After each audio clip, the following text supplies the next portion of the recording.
Cuando ustedes hacen clic aquí en área personal, compañeros, tienen acceso a sus cursos en la plataforma virtual. Una vez que hacen clic allí, estos son los cursos que ustedes están trabajando durante este ciclo. Aquí les voy a mostrar una vista, ¿no?, de este curso que también hemos incluido en los usuarios de todos, para que al hacer clic, ustedes efectivamente puedan acceder a un espacio de capacitación que, como les digo, el tiempo que tenemos ahora es insuficiente. Esto de aquí ampliará muchísimos otros conceptos y permitirá que ustedes puedan hacer un modelo por resultados de aprendizaje, o puedan hacer una adaptación más bien de su asignatura a un modelo por resultados de aprendizaje. Se trabaja en base a objetivos y resultados. ¿Por qué les menciono esto? Para que sepan que el curso está disponible, para que lo puedan tomar, tiene formato MOOC, ustedes trabajan a su ritmo, ustedes establecen los tiempos, tiene también evaluaciones, pero también tiene autoevaluaciones. Y todo surge de esta adaptación al modelo. Si ustedes se fijan, lo que intentamos es formar, ¿no?, formar un modelo que, partiendo de los objetivos y luego yendo al objetivo específico, trabaja lo que son los resultados de aprendizaje que salen del objetivo y los indicadores de evaluación que vienen del resultado. Entonces, esto es básico porque a veces los profesores tenemos problemas en la evaluación, tal vez ya un poco tarde por el hecho de que hemos ido trabajando por contenidos, más no por resultados. Mientras que si hacen la adaptación por resultados, en la misma planificación ya está implícita la evaluación, porque tienen que, de los resultados, sacar los indicadores. Y de los indicadores, ¿no?, vamos hacia ya el desarrollo de contenidos por subunidades, así trabajamos, ¿no?, unidades, subunidades, y hacemos el desarrollo de estas subunidades mediante los sistemas de actividad que se llaman. ¿Qué son los sistemas de actividad? No son otra cosa que las actividades de aprendizaje sistematizadas. Sistematizadas de tal manera que se va abordando la unidad sin perder de vista, como ustedes se fijan, la subunidad sería, ¿no?, la subunidad, sin perder de vista los indicadores de evaluación. Es decir, si es que encuentro una relación entre los contenidos y la evaluación, yo sé de mejor forma qué tipo de actividades puedo generar para que efectivamente el modelo se vaya desarrollando por resultado. Porque como los indicadores proceden de los resultados y estas actividades hacen de puente entre resultados y contenidos, el sistema de actividad es más organizado y las actividades son más específicas y más dirigidas hacia obtener esos indicadores de evaluación. Claro que tienen que estar ya hechas o pensadas de tal manera que pueda identificar a qué componente de aprendizaje pertenece la actividad, pueda trabajar las estrategias, ¿no?, las estrategias metodológicas con las cuales voy a dar las clases. Aquí se les indica también algunas metodologías y estrategias que se pueden utilizar en los ambientes virtuales. Todo está supuesto aquí para la educación en línea, no para la educación ni presencial ni semipresencial. Esto está pensado para trabajarlo exclusivamente por ambientes en línea. Tanto el curso como lo que se enseña en el curso para que ustedes puedan hacer las adaptaciones. Y otra cuestión bastante efectiva, porque nos está dando muchísimos resultados, es esta de la evaluación. Es decir, no es que yo voy a evaluar un conjunto o una cantidad de contenidos o un grupo de contenidos, o aunque trabaje por resultados, un grupo de resultados. No, ustedes van a ir evaluando cada una de las actividades de su sistema de actividad. Eso no quiere decir poner calificaciones en cada actividad que se hace, porque a veces se tiene esa duda, esa inquietud de decir, bueno, es una actividad, evaluar es una actividad dura, difícil. Yo no puedo estar haciendo evaluaciones de todo aquello que envío, no tengo ese tiempo. Pero es que también existen tipos de evaluaciones y una evaluación no necesariamente quiere decir nota, no necesariamente quiere decir calificación. Esto es un poco más fácil de trabajar con ustedes, un poco más rápido, explicar estas cosas, pero ustedes entenderán que con otras facultades hay que explicar el fundamento de todo esto. A veces nos pasamos bastante tiempo haciendo eso y con las otras facultades nos ha faltado tiempo para las preguntas. Con ustedes, estas explicaciones son un poco más fáciles de hacer y esperamos que nos quede mucho más tiempo para las preguntas, en las que efectivamente ustedes tendrán dificultades que yo tal vez algunas de ellas sí pueda resolver. Sin embargo, sí es importante que aunque ya tengan algo de experiencia, revisen este curso, porque aquí se habla solamente de lo que es la educación, ¿no? La formación en ambientes virtuales. De tal manera que si estas cosas se podrán tal vez adaptar mejor o reconocer mejor siempre y cuando se parta de ciertos fundamentos teóricos que aquí se les pide. Además, el sistema de actividad no solamente está formado por actividades, sino que también se les brinda la posibilidad de que puedan ir hacia los recursos, ¿no? Las actividades se complementan con los recursos, o las actividades se hacen en base a recursos. Y aquí, además de esto, se les da ya como modelo para que ustedes puedan sacar también sus cursos virtuales con mayor efectividad.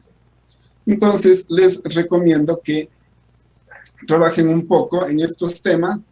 Hasta el momento, de los 1.200 profesores de la Universidad de Cuenca, aproximadamente tenemos unos 200 profesores que se han interesado ya en el curso, lo están desarrollando, están haciendo sus adaptaciones curriculares, pero les doy como novedad de que esto es absolutamente necesario hacer, no para ahora, para este ciclo, para estas evaluaciones de interciclo. Esto es algo que va a ser necesario mantener en la Universidad de Cuenca, por lo menos durante este ciclo y el próximo ciclo, por lo menos. Eso sí, es que no es que nos vayamos a extender un poco más, pero esa necesidad existe, y se va a ver la forma de que los profesores efectivamente puedan acceder a estos espacios masivamente y se puedan capacitar. Eso es necesario, y entiendo que la universidad, el mismo centro que estamos dirigiendo, se va a preocupar de que los profesores puedan generar estas adaptaciones con conocimiento, ¿no?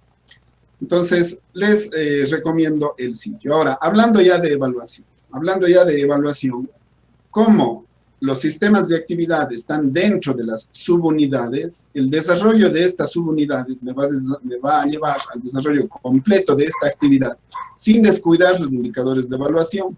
Por lo tanto, aquí ya ofrecemos esto también como un modelo que enlaza la autoevaluación con la evaluación, a través de unas herramientas, ¿no? De unas herramientas que han sido pensadas justamente en ese sentido. Por ejemplo, ustedes, si se fijan, aquí tendrían que cumplir estos dos indicadores de evaluación. ¿Quién dice si tiene o no tiene estos indicadores de evaluación? Primero, la persona que está tomando el curso. Es decir, primero debería el estudiante opinar respecto de qué tan avanzado tiene efectivamente ese resultado de aprendizaje, esos dos indicadores que le dan el resultado de aprendizaje. Una vez que el estudiante se autovalora, esto no implica que ustedes vayan a ponerle obviamente esa calificación al estudiante, pero sí le da una pista al estudiante de qué tan lejos o qué tan cerca está de su evaluación, que ya está hecha por el profesor. Entonces, cuando el estudiante entra aquí y se autovalora, luego ingresa aquí a evaluarse. Y esa evaluación que realiza el estudiante debe tener, o debe ser consecuente con la autovaloración que él se ha hecho. Si él se ha colocado un 9, pues tendrá que sacar entre 8 y 10. Pero si se pone un 9 y saca un 6, eso quiere decir que está muy lejos de que efectivamente pueda ya tener ese resultado de aprendizaje. Sin embargo, eso también da pista de qué es lo que se tiene que hacer. ¿Por qué? Porque si ustedes se fijan en la valoración que podría tener cada estudiante, aquí voy a pasar rápidamente para que no se refleje ninguna persona. Cuando ustedes vean a esa autovaloración cuánto se tiene, verán que al final los promedios, ¿no? Aquí está el promedio. Verán que el promedio de los estudiantes es alto respecto de lo que ellos efectivamente obtienen en los exámenes. Eso quiere decir que el estudiante se está autoevaluando, se está autovalorando más de lo que realmente el profesor le evalúa. Por lo tanto, ahí tienen una metodología en la que esa autovaloración tiene que igualarse a la valoración que le hace el profesor. El momento que se empiece a encontrar esta autoevaluación del estudiante con la valoración que el profesor le hace, mediante estos instrumentos de evaluación, eso quiere decir que la metodología que ustedes están aplicando en medios virtuales está empezando a dar resultados. Eso es muy importante de conseguir con los grupos que estamos manejando. No se confíen en que las evaluaciones de ustedes es lo que vale y aquello que les está orientando o llevando a los estudiantes a que tengan resultados. Los estudiantes también tienen que participar de su proceso de evaluación. Ya vamos a indicar cómo puede mediarse eso con la coevaluación también. Marco, sí, una pregunta. Sí, Jorge, claro. Respecto a esto que tú dices que los estudiantes deben participar en la evaluación, claro, pero debemos también practicar la coevaluación.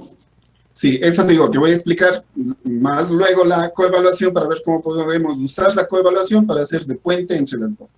Pero en este momento quiero continuar la explicación por el orden que tengo para la exposición, Jorge. No voy a descuidar ese aspecto, ¿ya?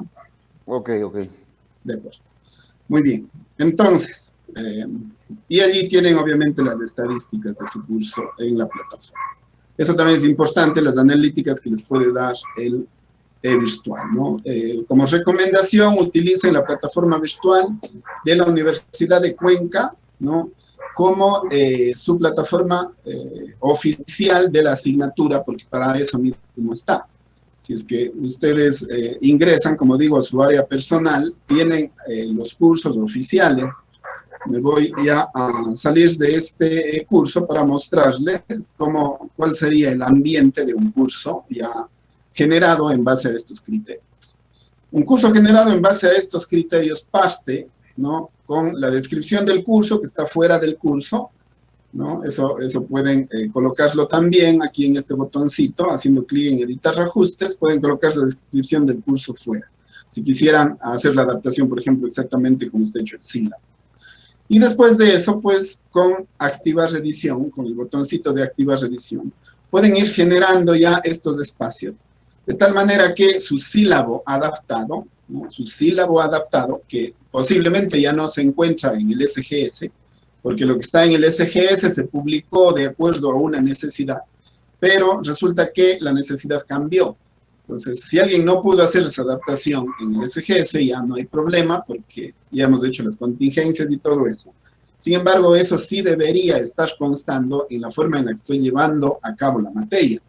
No es solamente cuestión de hacer un documento, presentar a la dirección de carrera y trabajar sobre eso, sino es cuestión de hacer la adaptación en el sílabo para que los estudiantes puedan seguir ese sílabo. Pero más que eso, ¿no? Así como pueden colocar el sílabo dentro del curso, aquí en realidad lo que estamos haciendo es desarrollando ya ese sílabo. Desarrollamos ese sílabo en función del modelo que se ha presentado. Entonces, aquí, si ustedes se fijan, ya no estamos colocando el material o aquello que se comparte, los links, los PDFs, y todo eso, ya no se está colocando fuera. Lo que se está colocando fuera más bien es la planificación por resultados y por indicadores. Y dentro más bien, ¿no?, dentro del curso, en las subunidades, se está colocando ya todo lo que son los sistemas de actividad. Estos sistemas de actividad, como les dije hace un momento, son las actividades de aprendizaje hechas de manera secuencial por componentes del aprendizaje, en el que el profesor va dando sus clases, y clase a clase, allí sí tienen sentido las grabaciones de clase. Clase a clase va grabando las mismas, ¿no? Va colocando y va complementando con actividades de tipo práctico o con actividades de aprendizaje autónomo. Además de eso, todas estas actividades de aprendizaje autónomo y todos los recursos que se van colocando aquí también pueden complementarse con links, con enlaces a videos, con bibliografía, con PDFs, con material, pero si ustedes se fijan, ya todo se hace dentro de las carpetas denominadas subunidad. Entonces, este es un modelo interesante que está funcionando, más que nada esa es la idea, ¿no? Hay muchos chicos que se están quejando de que creen que no están aprendiendo, piensan que la educación en línea no está sirviendo. En general, a nivel mundial, especialmente en Latinoamérica, existe esa queja. Y no solamente en las universidades, eso también está pasando en la educación media y todavía con más fuerza. ¿Qué está ocurriendo? ¿Por qué está pasando eso? Porque los profesores no han sido adecuadamente capacitados, porque no ha existido esa necesidad. Teníamos modelos presenciales que aparentemente funcionaban y no nos preocupábamos de que situaciones de este tipo nos puedan ocurrir. Pero como ya han ocurrido, hay que buscarse modelos, metodologías, formas en las que pueda yo hacer adaptaciones curriculares que funcionen y que la metodología funciona y que efectivamente los estudiantes sientan que están aprendiendo. Ahí está la gran diferencia entre usar o no usar este tipo de modelos.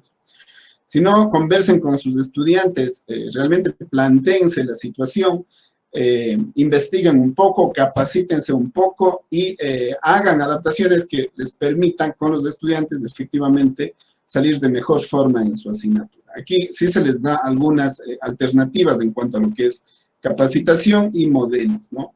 Entonces, así están desarrolladas en los cursos todos los sistemas de actividad, con todo el material, ni se diga, yo tengo que trabajar matemáticas, este tipo de cosas que ustedes observan allí, yo no puedo hacer con diapositivas, me pasaría un montón de tiempo y no conseguiría los mismos resultados. Así que me he inventado allí una forma de hacer pizarras en papel, con videos, editándolos y llegando a los chicos, pero de forma síncrona y asíncrona, ¿no? Que ya vamos a hablar también un poquito de eso para la evaluación. Ojo que en este tallercito lo que pretendemos es hablar de formas de evaluación y de herramientas de evaluación de tipo síncrono y asíncrono. Bueno, entonces hasta allí les muestro cómo podría configurarse, ¿no?, un curso por resultados de aprendizaje, haciendo una adaptación a modelos que funcionan en línea. Y luego, pues ya las evaluaciones, estos espacios específicos en donde puedo ir generando la evaluación.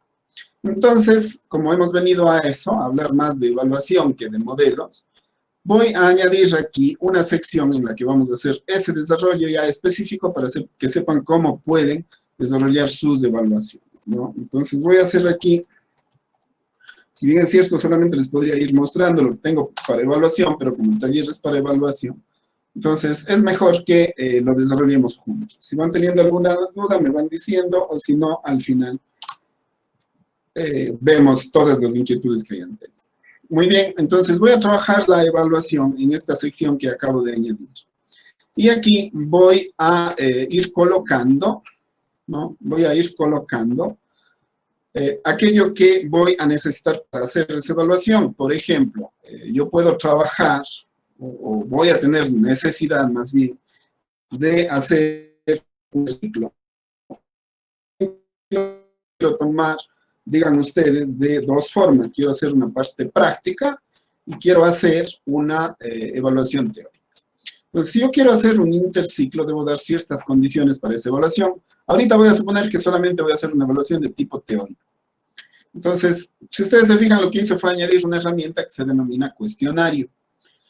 Si quieren más información respecto de cómo ir generando las distintas herramientas del Moodle, el curso que les presenté al inicio de esta capacitación podría considerarse una capacitación para que manejen el Moodle de manera profesional. Y no solamente el Moodle, sino cómo se le puede unir haciendo convergencia de medios con otros medios o incluso con otras herramientas. Entonces, por ejemplo, ya se da una explicación completa de cómo hacer cuestionarios, eso ya está en la plataforma. Pero aquí les voy a ir hablando de algunas cosas específicas, pero no me voy a ir deteniendo tanto. Algo que sería muy importante es la fecha, obviamente, ¿no es cierto? Por ejemplo, si voy a tomar en esta fecha y voy a comenzar, digan ustedes, a las 18 horas, ¿no? Es importante tener una hora de inicio, o un tiempo más bien de inicio, y una hora de finalización que me termina dando efectivamente el tiempo que yo voy a dar para la prueba. Supongamos que voy a dar 30 minutos, ¿no?, para una evaluación teórica. Doy ese tiempo de 30 minutos y a pesar de eso, a los estudiantes, yo creo que esa prueba teórica, supongamos, cada quien juzga el tiempo que se requiere, aunque sí hay elementos para juzgarlo, ¿no? Yo juzgo que mi prueba durará aproximadamente 15 minutos, ¿no? La recomendación que se da allí es de que si una prueba al profesor le toma rendirla unos 6, 7 minutos, pues a los estudiantes les dé el doble, ¿no? ¿no? Entonces, si me toma 6 y yo he cronometrado a mí cuánto me tomaría haciendo mi mejor esfuerzo, a los estudiantes les puedo dar 12 minutos.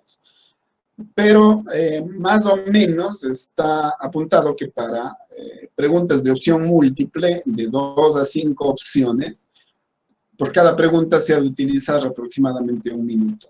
Si bien es cierto, cuando las opciones son pocas se toma menos tiempo, pero también es cierto que si hay más opciones, sí les va a tomar un poquito más de tiempo a los estudiantes contestar.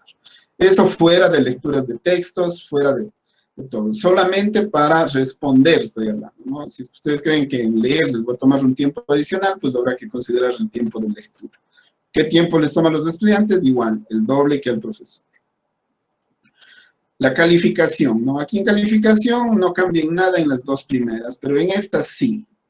Aquí incluyen aspectos de evaluación, hablando por tipos de evaluación. Aquí hablemos un minutito de los tipos de evaluación. Trabajamos nosotros 3 tipos de evaluaciones.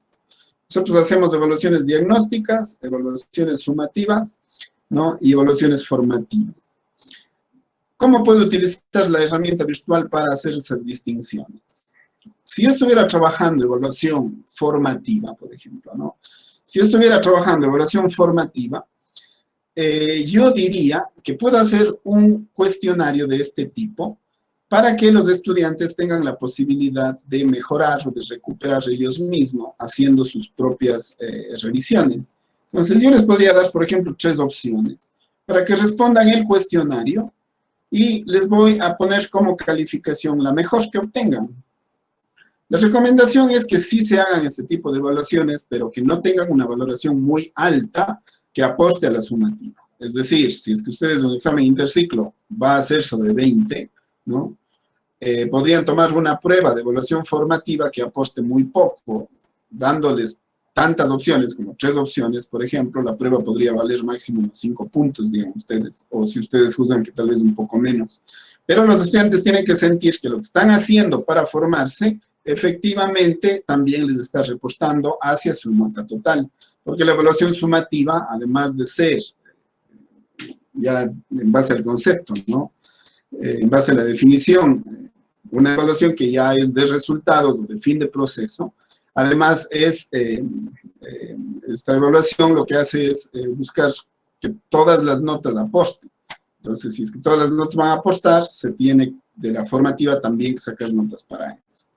Por lo tanto, se puede dar 3 intentos, por ejemplo, y hacer que esta evaluación sea de tipo formativo. Se puede dar 2 intentos, por ejemplo, con un promedio de calificaciones, de tal manera que ya me voy acercando más a una evaluación sumativa. Y le puedo hacer sumativa total también, ¿no? Dejo un solo intento y el promedio de calificaciones ya no existe. Es decir, esta evaluación es de fin de proceso y se va a obtener una calificación que aposta al total. Esta ya puede ser la del examen interciclo, por ejemplo. Y la pregunta, ¿y cómo podría ser una de diagnóstico?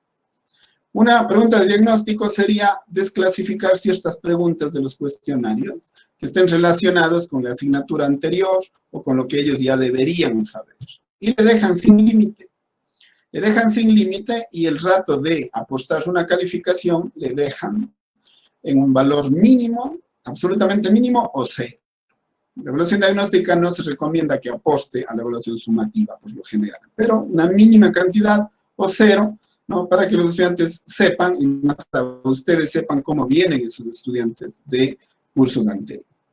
Entonces, aquí, fíjense, en una herramienta tan pequeñita ya tienen los 3 tipos de evaluación. Como esta le estoy suponiendo que es para un interciclo, voy a suponer que es de un solo intento. Cada pregunta que vaya saliendo, cuidado, les dejan a los chicos abierto para que puedan ver 10, 15 preguntas de una sola, porque se van a tomar fotos y allí todo el grupo va a saber las preguntas, así que no les recomiendo.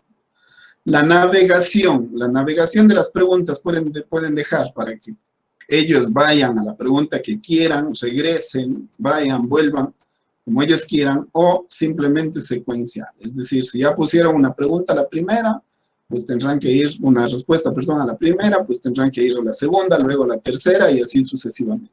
Si alguna no respondieron, pues lo siento mucho, ya no van a poder volver. Se puede hacer, se puede hacer. Hagan si es que creen que es necesario, pero avisen. Todo tiene que estar notificado. Los estudiantes tienen que saber si van y vuelven o si es que fueron y ya no pueden regresar. Eso ellos tienen que saber. Ustedes juzguen si es que lo hacen así, ¿no? Siempre las preguntas barajadas y siempre la retroalimentación en diferido. Recomendación, la retroalimentación en diferido no puede hacerse dentro del cuestionario. La retroalimentación diferida es una retroalimentación de clase síncrona. Es decir, después de que dieron la prueba y cuando están aportando las notas, o ustedes están dando las notas o hablando de las calificaciones, allí se hace la retroalimentación en una clase síncrona que puede ser grabada. Luego esa grabación le entregan a los estudiantes. No hagan retroalimentaciones dentro de los cuestionarios. Recomendaciones, ¿no? Cada quien ya tendrá su experiencia y sabrá cómo lo maneja. Pero si no tienen mucha experiencia, acójanse la recomendación mientras cobran o ganan esa experiencia. Opciones de revisión. Aquí, mucho cuidado. Tienen que desbloquear, ¿no? Todos los aspectos que aquí se mencionan, ¿no? Y solamente dejen apto para que ellos puedan ver la puntuación. Ellos solamente pueden ver sus puntos, ¿no? Inmediatamente después de cada intento, quiere decir que el estudiante da el intento y sabe su puntuación. Y puede saber después o más tarde, pero nada más que la puntuación. Si dejan abierto el resto, los estudiantes van a saber si las preguntas son o no correctas y eso evidentemente va a estropear su banco de preguntas. Entonces, esto siempre debe estar desmarcado. Máximo dejen puntos y la retroalimentación global para que ellos sepan qué se les evaluó, no más. O incluso yo de ustedes hasta estos dos desmarcaría y esto dejaría ya para cuando el cuestionario esté cerrado, ¿no? O aunque esté abierto el cuestionario, pues no hay no hay una situación. Aquí después de cada intento, yo diría, esta retroalimentación también le eliminaría. Esta podría ser una forma adecuada para empezar a usar este tipo de pruebas teóricas, ¿no? La apariencia que debe tener, si quieren poner una foto del profesor observando a los estudiantes, eso no se puede, no se suele estilar mucho, así que si no gustan, no lo pongan. La contraseña, importante, ¿no? Se recomienda colocar, sí se recomienda colocar, siempre y cuando no vayan a haber problemas de conectividad el rato de iniciar una prueba. Porque el estudiante que ese rato tiene problema de conexión y no alcanza a ver la contraseña o se perdió, va a perder tiempo y mientras los otros ya están haciendo. En todo caso, esto no es algo que todos tienen que iniciar al mismo tiempo. Esto es algo que demora lo mismo para todos. Es decir, si alguien comienza a las 16:05, va a tener los minutos que puse, 15 minutos. Y si alguien comienza a las 16:10, va a tener los mismos 15 minutos. Pero ojo que pusimos 30 minutos máximo que el cuestionario va a estar abierto. Por lo tanto, si el cuestionario va a estar abierto 30 minutos, solo ese es el lapso para usar los 15 del examen. Marco, si sale de eso, pues ya va a tener problemas. Sí. Marco, una sugerencia. Sí. Siempre es importante que en estos momentos ellos son muy suspicaces o se creen mucho más pilas que el profesor y lo que es ir tomando fotos, irse pasando ahora por los medios. Entonces, en ese sentido, yo sugiero, ¿no? Sugiero es lo que suelo hacer yo, tratar de que empiecen a la misma hora y que se acabe a la misma hora. Yo les abro, por ejemplo, el cuestionario unos minutos antes, les doy la clave a todos en ese momento y les hago y se cierra para todos en el mismo tiempo. Digo para que no suceda esto porque ya se ha dado. Sí, no, sí, una sugerencia. Gracias. En realidad, los tiempos de duración del examen con el tiempo del examen deben estar lo más sincronizados posibles para que no existan tiempos amplios en los que ellos tienen el cuestionario abierto y luego pueden pasarse las preguntas. Importante la sugerencia. Gracias, Jorge. Sí, dígame. Aquí tengo una pregunta en ese sentido. En realidad, bueno, para pruebas, básicamente, lecciones, yo he utilizado este tipo de cuestionarios, pero el problema que siempre se da, y no de hecho ahora en estos tiempos, sino antes, es que generalmente los estudiantes cuando ingresaban al mismo tiempo todos, es como que la plataforma se colapsa, no sé, y después tienen muchísimos problemas porque se les acaba el tiempo, no pueden enviar el cuestionario, se bloquea el cuestionario, etcétera, etcétera. Entonces, bueno, yo para ese tipo de, en realidad, de evaluaciones que serían más que nada formativas, ¿no es cierto? Sí les he abierto 2 o 3 intentos, pero justamente esa parte me preocupa de hacer este tipo de cuestionarios para el examen interciclo. Ya, bueno, entonces allí la cuestión sería, primero, Marco, perdona que sí, vuelva a intervenir nuevamente ese rato. sí, Jorge. Justamente lo que acaba de decir María Verónica. Catarina, no sé quién Ah, estaba sí. hablando, María Catarina creo que estaba con nosotros. Sí, Ya, justamente yo hice hoy día un examen interciclo y lo realicé de la forma que les estoy comentando, por eso les digo, tomar las previsiones para que no suceda esto. Ahí no va a haber tanto problema. Sí, bueno, cuando trabajamos con bastantes estudiantes sí puede haber problemas que se cuelga la plataforma. Pero si es que es evaluación sumativa, definitivamente solo pongan un intento. Ya les voy a decir cómo pueden hacer para darles un segundo intento a las personas que tienen problemas de conexión, ¿ya? Ya les explico eso. Pero por lo pronto, si es que es formativo, denles 2, 3 intentos. Pero si es sumativo, solo dejen uno. Y luego, con los que han tenido problemas de conectividad, solucionan después. Y otra cosa muy importante, que los exámenes tienen que estar técnicamente hechos, porque si no está hecho de forma técnica, van a tener mucha dificultad de dar otra oportunidad, porque efectivamente ya van a poder enviarse las preguntas. gracias, Vale. Marquita. Ya, entonces sigamos y veamos cómo les puedo seguir ayudando. A ver, aquí en retroalimentación global, aquí no pongan nada de momento, esto solamente es para decirles a los estudiantes, los que sacan buena nota, decirles muy bien, y los que sacan mala nota, decirles sigan avanzando. Cosas de esas, para eso sirve, ¿no? Aquí no hacemos, si tienen grupos separados, ¿no? Si tienen grupos separados, pueden manejar, si tienen 2 paralelos, por ejemplo, pueden manejar una prueba para el uno paralelo y otra prueba para otro paralelo. Entonces, en este espacio tienen que separar los grupos, ¿no? En este espacio, y de allí sí asignar, ¿no? Para cada uno de los grupos. Yo como no tengo esos grupos así, entonces no me sale, pero así como las tareas dan a cada uno, entonces aquí sí pueden ustedes también añadir restricciones para los paralelos. Así como dan las tareas, igual se puede hacer en las pruebas.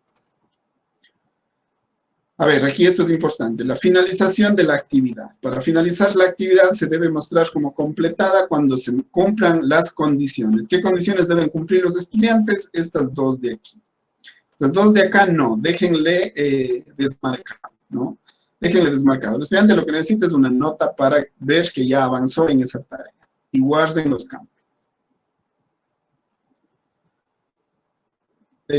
Me he demorado un poquito en esta explicación de cómo generar el cuestionario por las explicaciones que hay que hacer. Pero en realidad generar un botón de esto debe tardar máximo unos un minuto. Un minuto. Esto es cuestión rapidísima que se tiene que hacer.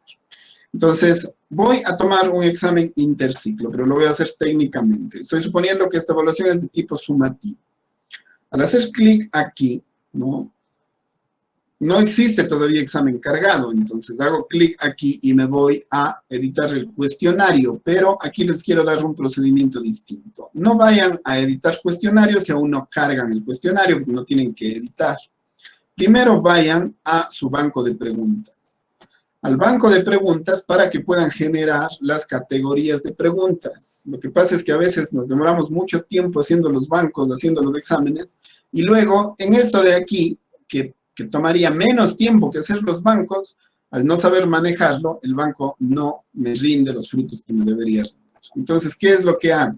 Trabajo por categorías, no por preguntas. Las preguntas vienen después.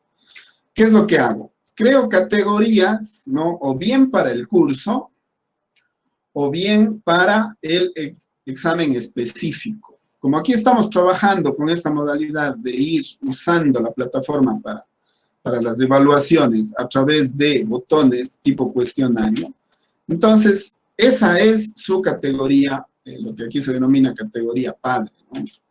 Entonces, dentro de ese examen, allí creen, ya no serían categorías, sino serían las subcategorías.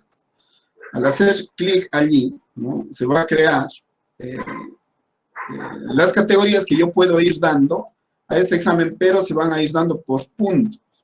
De tal manera que en esta categoría, que por defecto se denomina examen interciclo, ¿no? Yo le puedo ir dando, a ver, espérense, voy a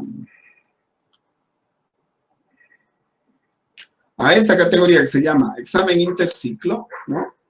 Le voy a ir colocando subcategorías, pero las subcategorías evidentemente no se ponen en la categoría, sino que hay que generarlas. ¿Dónde se pueden generar esas subcategorías? Al final, acá. Entonces aquí digo a dónde se va a ir, ¿no? A dónde debe irse la subcategoría que voy a crear. Ustedes pueden escoger, como hemos dicho, vamos a escoger examen interciclo porque es el botón que estoy creando. A esa se le denomina, como les decía, la categoría padre. La subcategoría, ¿cuál sería? La recomendación es la siguiente, ¿no? Las preguntas hagan por dificultades. Las preguntas de verdadero o falso, o de dos opciones, podrían considerarse preguntas sencillas. Les voy a dar entonces un punto de valoración. Esa valoración de un punto, ¿no? En la descripción puede mantenerse igual. Aquí no se haga mucho lío en eso. Y añado, y lo que empiezan a conseguir es que su examen va a ser calificado por niveles de dificultad y además por indicadores de evaluación. Esa es ya una sugerencia técnica de generación del instrumento. Esto sirve para generar rúbricas automáticas. ¿Dónde se consigue? En el botón categorías. Pero obviamente con una sola subcategoría no va a ser suficiente. Voy a necesitar otra para preguntas de 2 puntos. Añade. Otra de 3 puntos. ¿No? Añade.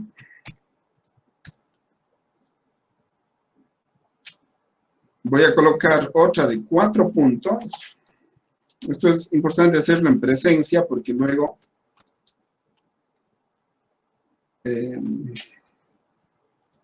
no es tan simple, solamente con una explicación. Es mejor irlo haciendo y luego pueden revisar la grabación si quieren replicarlo, ¿no? Y vamos a llegar a 5 puntos. Digamos que vamos a trabajar con preguntas que van con una dificultad desde 1 punto hasta una dificultad de 5 puntos.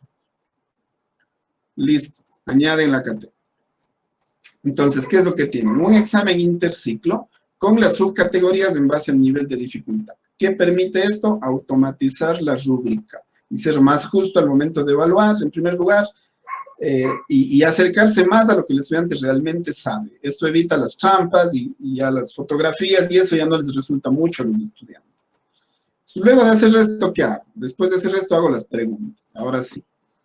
Para hacer las preguntas, tengo que irme ya en la categoría padre, en examen interciclo. No hay nada, obviamente, todavía no cargo, pero yo no voy a cargar por categoría, sino por subcategoría. Es decir, voy a empezar a generar las preguntas de 1 punto, de 2 puntos, hasta las de 5 puntos. Para trabajar aquí, solamente voy a hacer de 1 a 3 puntos y ustedes ya el proceso lo verán porque no quiero que se me vaya tampoco todo el tiempo. Entonces voy a crear una pregunta.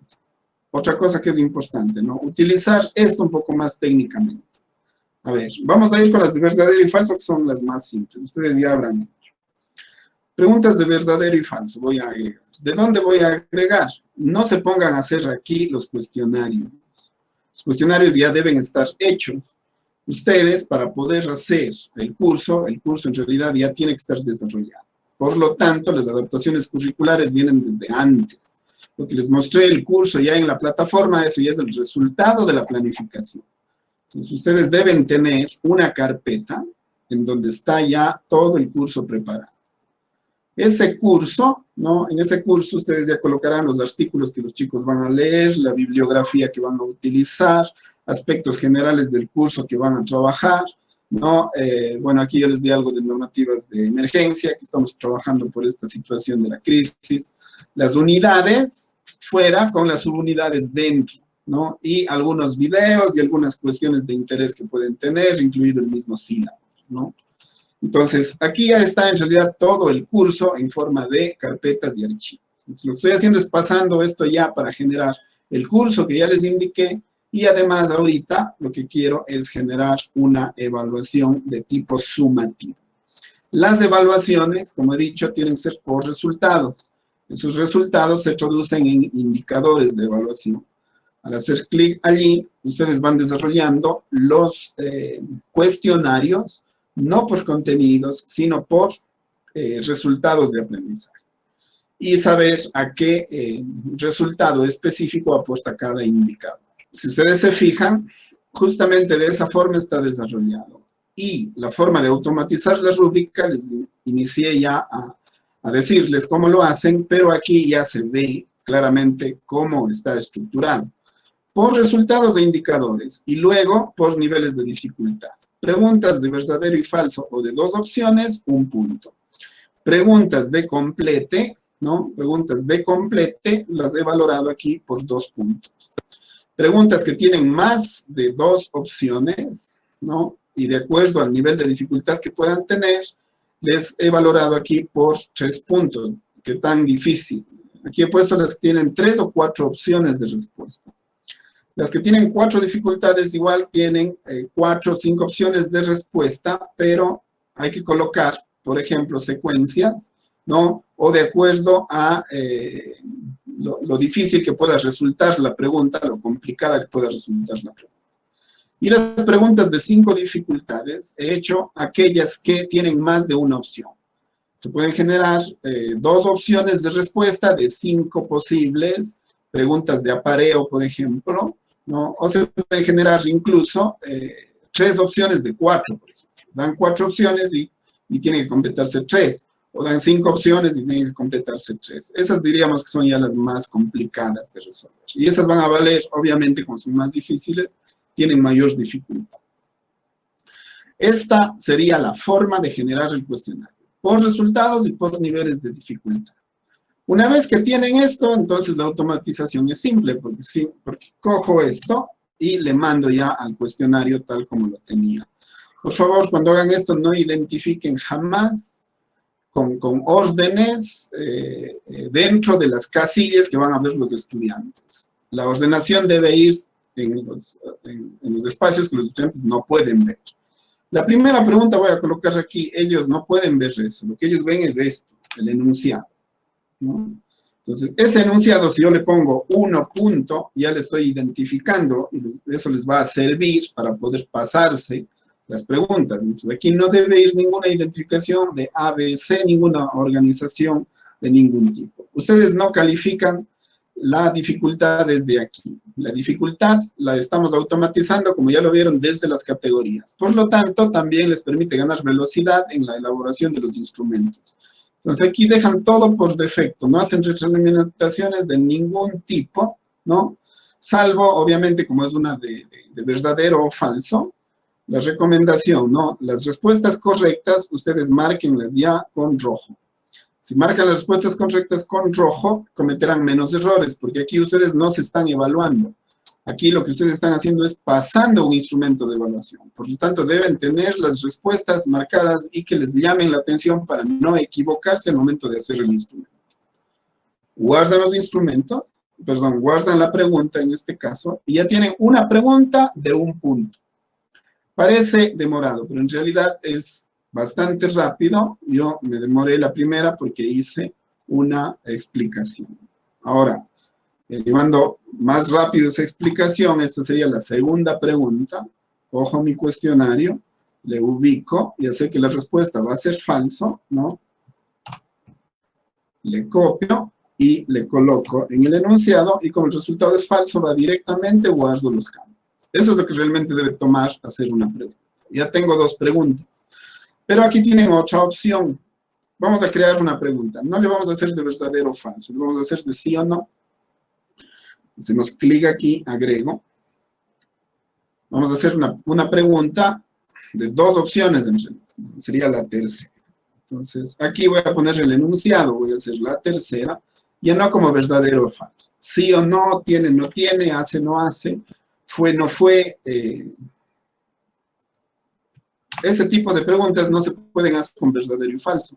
Entonces hacemos estas que son de 2 opciones. Todo esto dejamos, solo una respuesta, claro, tengo que escoger sí o no, siempre barajar respuestas, siempre dejar con A, B, C, D las opciones, y en las elecciones, ¿no? En las elecciones voy a decir que el estudiante ponga o bien sí, para que tenga el 100% de la respuesta, o bien no, para que tenga nada, o el 0% de la respuesta.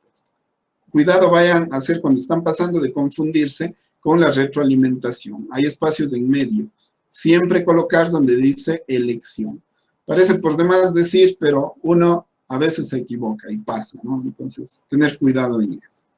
Ya tengo 3 preguntas. Las 3 son de un punto, porque estas son de verdadero y falso. Este es de sí o no, o 2 opciones, ¿no? Muy bien. Ya tengo las de un punto. Ahora quiero trabajar las de 2 puntos. Las de 2 puntos serían las de 2 dificultades. Las de 2 dificultades voy a generar la pregunta. Ahora, hay preguntas de respuesta corta y hay preguntas numéricas.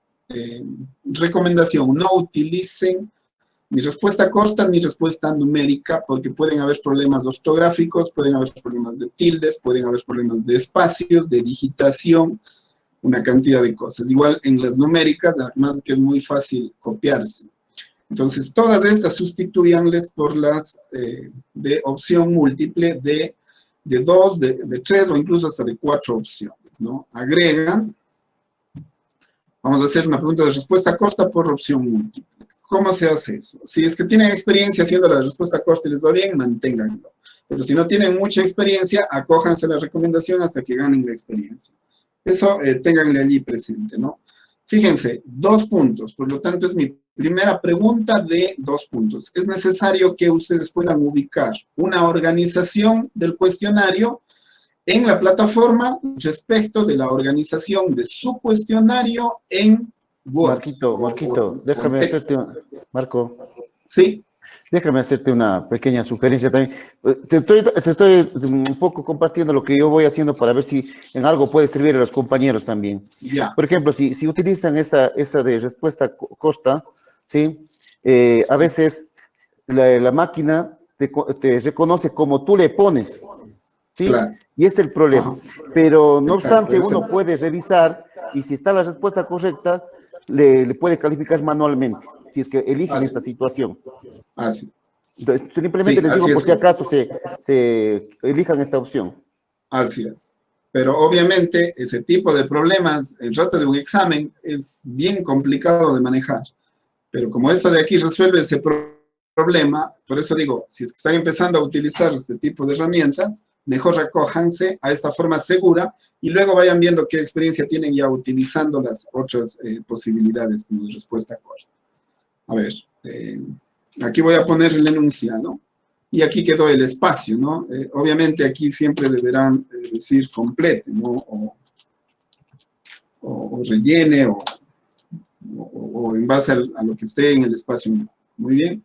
Entonces, esto todo dejan tal cual, esta sigue siendo una adopción múltiple, y aquí empiezan a darles las opciones, ¿no? La opción de respuesta correcta que yo puse era, en este caso, práctico experimental, lo voy a colocar aquí, y esa es la que tiene el 100%, ¿no? Entonces, acá, en las otras elecciones, lo que van a poner son simplemente